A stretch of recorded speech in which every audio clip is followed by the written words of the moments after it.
여러분, 이 구절에서 좀 주목해야 되는 게 무엇인가 하면, 너희는 내가 하늘로부터 너희에게 말하는 것을 너희가 스스로 보았다라는 표현입니다. 여러분, 좀 뭔가 이상하지 않습니까? 하늘로부터 너희에게 말하는 것을 너희가 어떻게 해요? 너희가 스스로 보았다라고 말하잖아요. 좀 이상하죠? 왜냐하면 여러분, 말하는 것은 보는 겁니까? 듣는 겁니까? 듣는 거잖아요. 그런데 오늘 분명히 이 구절 가운데 하나님은 이상하게 내가 너희에게 말하는 것을 너희는 스스로 들었다 이렇게 하는 게 좋은데, 어울리는데 너희는 스스로 보았다라고 말씀하고 있다는 것이죠. 여러분, 이것은 굉장히 의도적인 것이고 이유가 있습니다. 왜냐하면 이 당시 가나안 족속들의 모든 신들뿐만 아니라 애굽에 있었던 모든 우상들은 다 형상이 있었습니다. 뭐 개구리 형상이라든지 아니면 뭐 태양신이라든지 아니면 바알과 아세라, 뭐 만몬, 이런 이 모든 것들은 다 형상이 있습니다. 그러므로 이방 백성들이 자신들의 신을 섬길 때는 눈으로 볼 수가 있었습니다. 이게 다 우상들의 타종교의 특징입니다. 여러분, 눈으로 보고 섬기는 것이죠. 그런데 여호와의 종교는 다릅니다. 여러분, 십계명에 분명히 뭐라 그랬습니까? 너희들을 위하여 뭘 만들지 말라고요? 형상을 만들지 마라. 여호와의 형상을 만들지 말고 우상을 만들지 말라고 분명히 말씀합니다. 그러므로 여호와의 종교는 타 종교와 다르게 눈으로 보는 게 아닙니다. 중요한 게 뭐냐면 귀로 듣는 거예요. 여러분, 여호와는 눈으로 볼 수 있는 형상이 아니십니다. 형상을 만드는 순간 그건 굉장히 망령된 일을 하는 거예요. 왜냐하면 하나님을 제한하기 때문에, 그리고 하나님을 자신들이 만들기 때문에, 자신들이 컨트롤하려고 하기 때문에 이거는 망령된 일이기 때문에 절대로 그렇게 해서는 안 됩니다.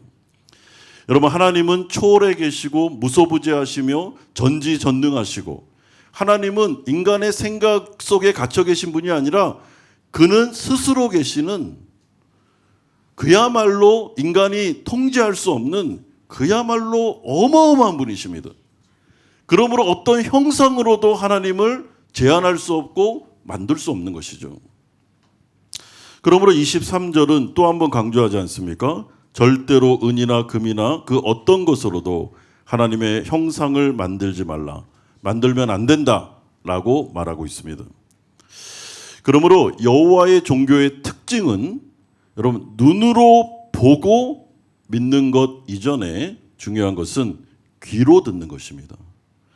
그러므로 내가 여태까지 너희에게 시내산에서 말씀하신 그 말씀을 너희가 스스로 보았느니라, 이 말씀은 여러분, 하나님의 말씀을 보는 것처럼, 하나님의 말씀을 귀로만 듣는 것이 아니라 하나님의 말씀을 눈으로 보고 오감으로 체득하고 하나님의 말씀에 순종하는 것이 여호와의 종교, 기독교의 유일한 특징임을 말씀해 주고 있습니다. 그래서 요한복음 1장에 가보시면 여러분, 예수님을 소개할 때 뭐라 그러죠? 말씀이 육신이 되셨다라고 말합니다. 말씀을 눈으로 볼 수 있는 이제 그분이 오신 것입니다. 근데 그분은 누구십니까? 말씀이십니다. 그렇기 때문에 우리가 여러분, 하나님의 형상을 만들어서는 안 되는데 하나님의 그 자체이신 예수 그리스도를 바라보고 예수 그리스도의 말씀을 들으면서 우리는 신앙생활을 할 때 바른 신앙생활을 할 수 있는 것입니다. 이런 점에서 기독교는 인간들의 사고와 심사숙고하여 하나님의 섬기는 방법을 도출하여 예배하는 종교가 아닙니다. 하나님께서 이렇게 하면 좋겠다, 이렇게는 안 했으면 좋겠다라는 말씀을 잘 듣고 하나님을 존중히 여기는 마음으로 하나님이 원하지 않는 것은 안 하고 하나님이 원하시는 것을 하는 것. 그러므로 듣는 일에 있어서 우리가 주의해서 신중을 기울여서 경청하고 그 말씀에 순종하는 것, 이것이 바로 하나님 앞에서 바른 여호와의 신앙이며 기독교의 특징임을 우리 가운데 알려주는 것이죠. 그럴 때 하나님은 영광을 받으십니다. 그러므로 조심해야 되는 것은 기독교와 타 종교를 이렇게 혼합시켜서 하나님을 섬기면 안 됩니다. 여러분, 이런 점에서 우리가 예배를 하고 신앙생활을 할 때 하나님이 원하시는 방식으로 나아가기 위해서는 반드시 성경이 필요하고 성경에 기록된 하나님의 말씀에 근거해서 우리가 우리의 신앙을 점검해 볼 필요가 있는 것입니다. 여러분, 이런 점에서 한국 교회 안에 얼마나 많은 샤머니즘과 토테미즘을 비롯한 그런 타종교, 그런 종교신들이 들어와 있는지 모릅니다. 여러분, 기독교가 들어오기 전부터 한국 땅 안에는 그런 샤머니즘, 토테미즘이 있었기 때문에 이것이 막 짬뽕이 되면서 기복신앙으로 가기도 하고 그리고 신비주의적인 신앙으로 가기도 하는데 조심해야 된다는 거예요. 굉장히 조심해야 됩니다. 하나님의 말씀을 가지고 이걸 걸러내고 그리고 하나님이 원하시는 방식대로 나아가야 됩니다. 그러므로 오늘 우리가 두 번째 살펴볼 주제는 하나님께서 알려주는 제사 규례, 예배 규례가 무엇인지 24절에서 25절은 말씀합니다. 여러분, 24절에서 25절 한번 우리 PPT 보면서 한번 같이 읽어보면 좋겠습니다. 시작. 그 위에 내 양과 소로 4번 화목제를 드리라. 내가 내 이름을 기념하게 하는 모든 곳에서 내게 임하여 복을 주리라. 내가 내게 돌로 제단을 쌓거든 다듬은 돌로 쌓지 말고 내가 정으로 그것을 쪼면 부정하게 함이니라. 여러분, 하나님께서 여기서 강조해 주는 게 뭐냐면 하나님께 제사를 드릴 때, 제단을 만들 때는 흙이나 아니면 돌로 사용해서 제단을 만들 때 절대로 정이나 다른 조각 도구를 사용해서 돌을 다듬지 말라라고 말씀하고 있습니다. 만약에 돌을 다듬어 제단을 만들게 되면 그건 부정하게 하는 행위인데, 여기서 부정하다라는 말은 신성모독이다. 굉장히 강한 표현입니다. 망년된 행위다라고 아주 강하게 경고하고 계십니다. 여러분, 오늘 본문에 나오는 이 하나님의 명령은요, 다 어떻게 생각하셔야 되냐면 애굽에 있었던 우상 숭배, 그리고 이제 가나안에 들어가야 되는데 그 안에서 행해지고 있었던 우상 숭배와 이렇게 대조를 이루면서 이렇게 하면 안 되고 내가 원하는 방식대로 해야 된다라는 이런 식으로 오늘 본문을 해석하고 읽으셔야 됩니다. 여러분, 가나안의 모든 신들은 제단이나 제사제도 이 모든 것들을 만들 때 그야말로 가장 화려하게 모든 도구와 모든 재료를 총망라해서 가장 화려하고 가장 멋있고 가장 웅장하게 만들었습니다. 여러분, 애굽에 있는 신들은 그야말로 인간들이 보면 막 입이 쫙 벌어질 정도로 엄청나게 멋있고 엄청나게 화려하고 막 웅장하고 이랬는데 이거는 가나안 땅에 들어가도 이와 같았습니다.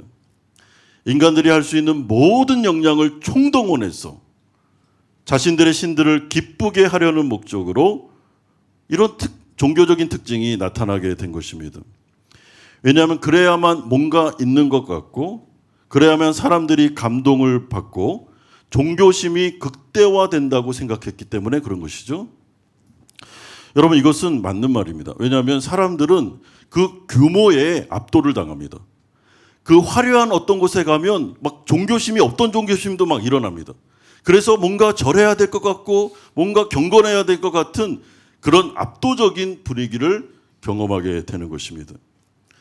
그런데 하나님께서는 그렇게 하지 말라라고 말씀하시는데, 왜냐하면 여러분, 뭔가 중심이 없거나 내용이 없으면 포장지만 화려하다는 거예요.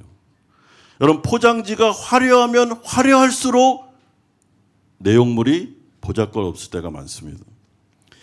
여러분, 우상숭배의 문제는 없는 신을 만들어낸 겁니다.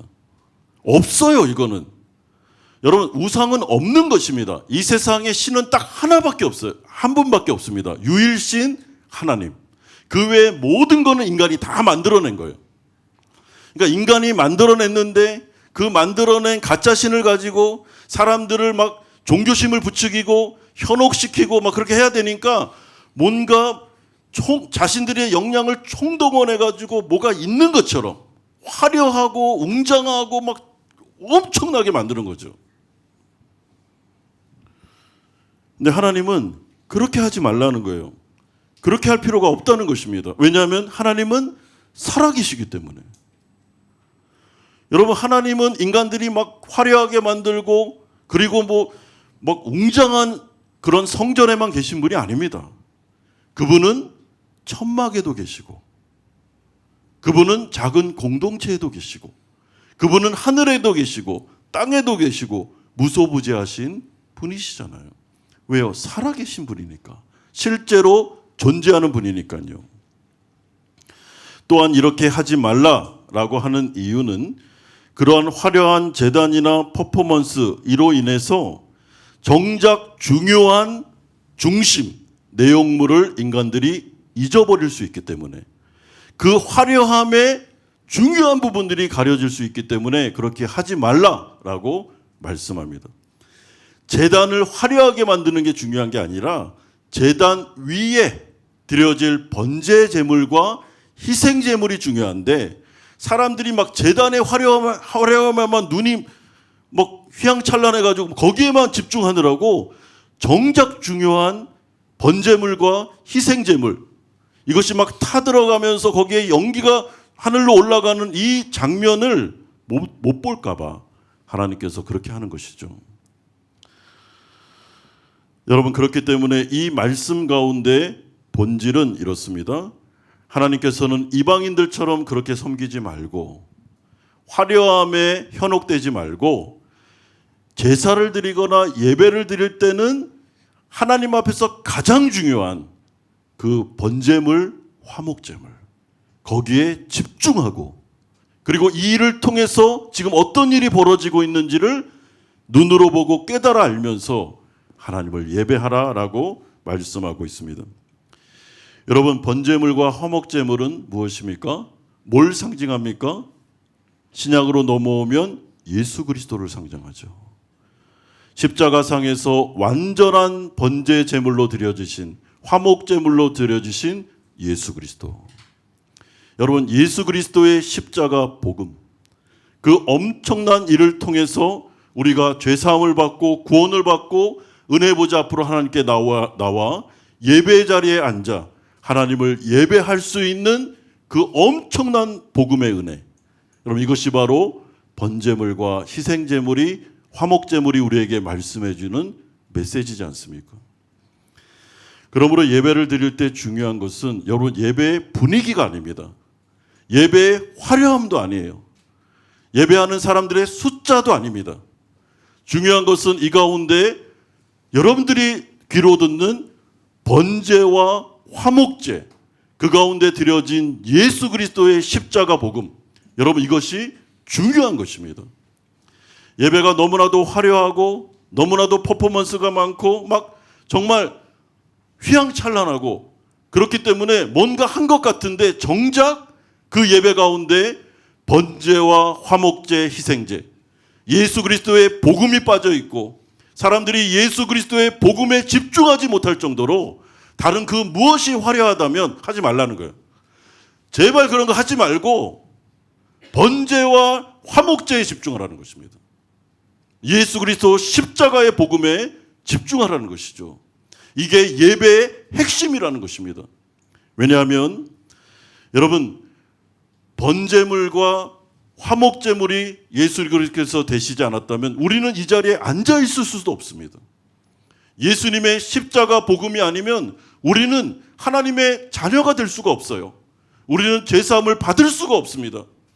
그러므로 기독교의 핵심은 바로 번제물과 화목제물 대신 예수 그리스도 십자가 복음, 그 복음이 선포되고 그 말씀에 반응하여 하나님 앞에서 죄사함에 감사하고 하나님의 자녀됨에 감사하고 내가 은혜로 예배 자리에 나와 있다는 것에 감사하고 하나님이 그 그리스도 안에서 나를 축복하고 계시다는 그 은혜에 감사하면서 하나님 앞에 영광을 돌리는 것, 이게 바로 제사의 근본적인 정신이고 가장 중요한 것이며 예배에서는 절대로 빠지면 안 되는 것이다 라고 말씀하고 있습니다.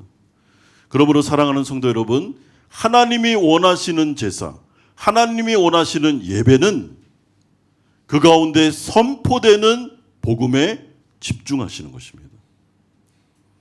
여러분, 예수 그리스도께서 이 땅에 오셨습니다. 할렐루야. 예수님이 우리의 죄를 위하여 대신 십자가에 못 박혀 돌아가셨습니다. 그리고 우리가 그를 믿는 순간 우리의 죄가 그리스도의 십자가에 전가되므로 우리의 죄가 영단번에 완전히 사하여집니다. 할렐루야. 그러므로 로마서 8장 1절과 같이 그런 자들에게는 결코 뭐가 없습니까? 정죄함이 없습니다. 우리는 영원히 하나님 나라 백성이 되었습니다. 그리고 하나님 나라 백성 된 자격으로 우리는 하나님 앞에 예배하는 자리로 나올 수 있습니다. 그런데 이 예배하는 자리는 이제 우리를 정죄하는 자리가 아닙니다. 은혜 보좌로 바뀐 것입니다. 하나님이 우리의 아버지가 되어주셨습니다. 하나님이 우리를 영원히 책임지십니다. 그리고 하나님의 은혜가 우리를 왕노릇하고 있습니다. 은혜가 왕노릇합니다. 은혜가 폭포수와 같이 퍼부어집니다. 여러분, 이것이 바로 복음이죠.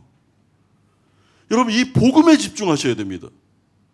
예배의 퍼포먼스, 예배의 화려함, 어떤 제단을 막 너무나도 멋지게 만들고 금으로 만들고 정으로 쪼아가지고 막 조각을 새기고 이런 거에 집중하지 말고 어디에 집중하라고요? 그냥 허름한 돌 제단에 올려져 있는 번제물과 화목제물에 집중하라는 거예요. 예배 가운데 선포되고 있는 예수 그리스도 십자가의 복음에 집중하라는 것입니다. 그러면 어떻게 됩니까? 예배가 예배될 수 있습니다. 여러분, 예배가 살아날 수 있습니다. 예배를 살리는 방법은 많은 화려한 그 무엇을 가져오는 게 아닙니다. 예배를 살릴 수 있는 유일한 방법은 복음이 선포되는 것입니다. 여러분, 하나님 나라 백성들에게 복음을 알려주는 것입니다. 여러분들의 신분을 알려주는 것입니다. 여러분들에게 일어난 놀라운 사건을 말씀해 드리는 것입니다. 진실을. 여러분, 복음을 듣지 못하기 때문에 우리가 자유함이 없고 안식이 없고 하나님 앞에 나와서까지 너무나도 죄책감에 정죄감에 시달리고 그렇게 사는 거잖아요. 그러니 예배가 죽고 예배가 너무 힘들고 그런 거 아니겠습니까? 여러분, 그러나 복음은 우리에게 그렇게 말씀하지 않습니다. 예수님은 이 땅 가운데 오셨습니다, 여러분. 우리의 죄를 위하여 실제로 역사적으로 십자가에 못 박히셨습니다. 죽으셨습니다. 죽음으로 말미암아 우리의 죄가 사함을 받았습니다. 주님의 부활을 통하여 우리가 다시 살아났습니다. 우리에게 영생이 주어졌습니다. 이제 우리는 은혜 가운데 살아가는 것입니다. 여러분, 이제는 얼마든지 기뻐하셔도 됩니다. 얼마든지 찬양하셔도 돼요. 하나님을 마음껏 높여도 됩니다. 목사님, 제가 한 주 동안 죄를 너무 많이 지었습니다. 그래서 하나님 앞에 나올 면목이 없습니다. 그 모습 그대로 나오면 돼요. 여러분, 은혜 보자라니까요. 우리가 완벽하게 살아서 하나님 앞에서 마음을 흡족해 드렸기 때문에 예배자가 되는 게 아닙니다. 여러분, 하나님 앞에서 있는 모습 그대로 나오면 돼요. 여러분, 이 돌이나 토단을 이렇게 쪼거나 이렇게 만들지 말라라는 말은 그냥 원형 그대로, 돌을 그냥 원형 그대로 가져와서 제단을 만들고 예배를 드려라는 두 번째 의미는 하나님 앞에 나올 때 있는 모습 그대로 나오라는 거예요. 가면 쓰지 말고 가식적인 모습을 가지고 나오지 말고 그냥 돌을 그냥 가져온 것처럼 우리 있는 모습 그대로 그냥 하나님 앞에 나오라는 거예요. 그러면 주님께서 우리를 받으시고 우리를 예배를 기뻐하신다라고 말합니다. 있는 모습 그대로, 상하고 찢긴 상태 그대로, 죄를 지은 그대로 걱정과 근심 속에 살았던 그 모습 그대로 하나님 앞에 나올 때 하나님은 그 예배를 받으십니다. 여러분, 하나님께서 제일 싫어하는 게 뭐냐면 외식하는 거예요. 외식. 여러분, 외식이라는 그 단어의 원뜻은 연기하다라는 뜻을 가지고 있습니다. 여러분, 바리새인들은 연기, 그러니까 바리새인들은 그냥 연예인급이었습니다. 얼마나 연기를 잘하는지. 속은 막 썩어 문드러지고 있는데 가면을 써가지고 하나님 앞에 나올 때마다 마치 자기가 천사인 것처럼 한 번도 죄를 지으지 않은 것처럼 그렇게 하나님 앞에 나왔습니다. 하나님 뭐라 그럽니까? 예수님이 그런 기도는 받지 않는다. 하나님이 원하시는 예배는 상하고 찢긴 마음으로.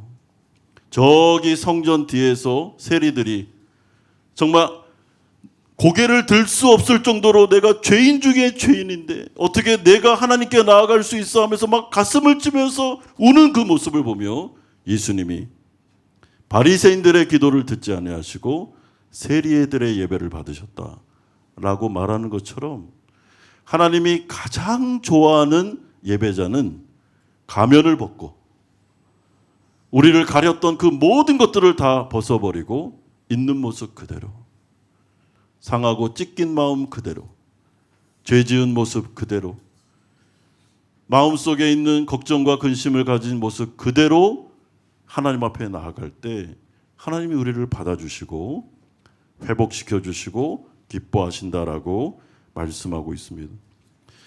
그러므로 하나님 앞에 나올 때 여러분 가면을 좀 벗으십시오. 여러분, 사람들이 가면을 왜 쓸까요? 두려워서 그렇습니다. 근데 하나님은 이제 두려운 분이 아니세요. 우리에게는 은혜의 보좌가 열렸습니다. 이제 하나님은 우리에게 심판주로 오시지 않습니다. 하나님은 우리에게 은혜자로 오십니다. 탕자의 비유처럼 탕자를 맞이하는 그 아버지의 모습이 바로 예수 그리스도를 믿은 우리를 향한 하나님의 모습입니다. 그런데 과거에 우리가 죄에 시달리고 또 과거에 있었던 그 옛 습관을 버리지 못하고 하나님 앞에 나올 때까지 또 두려워서 또 무서워서 가면을 쓰고 아닌 것처럼 그렇게 할 때 하나님이 우리에게 말씀합니다. 그렇게 하지 말고 그냥 그 돌을 이렇게 막 정으로 쪼지 말고 그냥 있는 모습 그대로 제단을 놓고 예수 그리스도를 상징하는 번제와 화목제를 바라보면서 예수 그리스도의 십자가의 은혜를 의지해서 나에게 나와라. 그러면 내가 다 받아주고 회복시켜주고 다시 하나님 앞에서 놀라운 치료와 변화를 일으켜주겠다라고 말씀하고 있습니다. 마지막 세 번째로 한 가지만은 더 살펴보고 싶은데 그게 26절입니다. 여러분 제가 한번 읽어드릴게요. 너는 층계로 내 제단에 오르지 말라. 내 하체가 그 위에서 드러날까 함이니라. 여러분 이것 역시 애굽에 있었던 우상 숭배와 가나안 땅에 이제 들어가면 거기에서 벌어지는 우상 숭배자들이 했던 그 일들을 보면서 이런 식으로 하면 안 돼라고 말씀하시는 예배 규례입니다. 여러분 가나안 땅의 우상 숭배자들은 이런 식으로 예배를 드리는 예식이 있었다고 합니다. 제사장들이 발가벗고 제사를 드리는 거예요. 자신의 하체가 다 드러나는 정도로. 그런데 심지어 바알 우상 숭배 때는 제사를 1부 예배 드리고 2부 예배 때 여사제들과 성관계를 맺음으로, 그러니까 다 벗고 성관계를 맺는 것이 제사 제도에 포함되어 있었습니다. 그러므로 하나님께서 지금 이스라엘 백성들에게 하고 싶은 얘기는 너희들의 하체가 보이지 않도록 하나님 앞에서 정결을 유지하되 이방 민족들이 드리는 인간의 성적인 욕망과 인간 안에 있는 그 모든 욕망을 채워주는 식으로 하나님께 예배하지 마라. 그건 하나님 받지 않는다라고 말씀하고 있습니다. 중요한 것은 사람들의 욕망을 채워주는 게 아닙니다. 이거는 예배의 목적이 아닙니다. 하나님께 영광을 들리는 게 예배의 목적이죠. 여러분 가나안 땅에 있었던 우상 숭배자들 또한 애굽에 있었던 우상 숭배자들의 목적은 그들의 제사와 그들의 예배의 포커스가 그것을 드리고 있는 사람들에게 집중하고 있었습니다. 어떻게 하면 이 사람들의 욕망을 채워주고 성적인 욕망을 채워주고 그리고 물질적인 욕망을 채워주고 이들의 말초신경을 자극시켜주느냐, 거기에 가 있었다는 거예요. 그러므로 하나님께 드리는 제사는, 예배는 사람의 말초신경적인 그런 식으로 예배를 드려서는 안 되며 성적인 욕망뿐만 아니라 신비주의적인 욕망, 흥미와 재미의 욕망, 이 모든 것들을 조심하고 하나님 앞에서 거룩하게 있는 모습 그대로 예수 그리스도의 십자가와 복음을 의지해서 하나님께 나와 예배를 드릴 때, 거룩하게 예배를 드릴 때 그 가운데 놀라운 치료와 회복과 하나님의 은혜가 나타나게 될 것임을 우리 가운데 말씀하고 있습니다.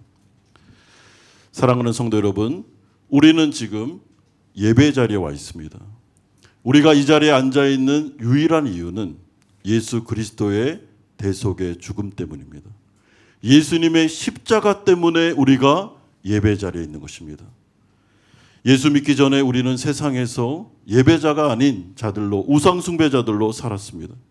그러나 이제는 다릅니다. 우리가 예수를 믿는 순간 하나님의 자녀들이 되었고 은혜의 보좌 앞으로 나오게 되었으며 이제는 마음껏 가면 쓰지 않고 있는 모습 그대로 하나님께 나아갈 때 하나님께서 우리를 받으시고 우리 가운데 은혜를 주시며 치료와 회복의 역사를 내려주십니다.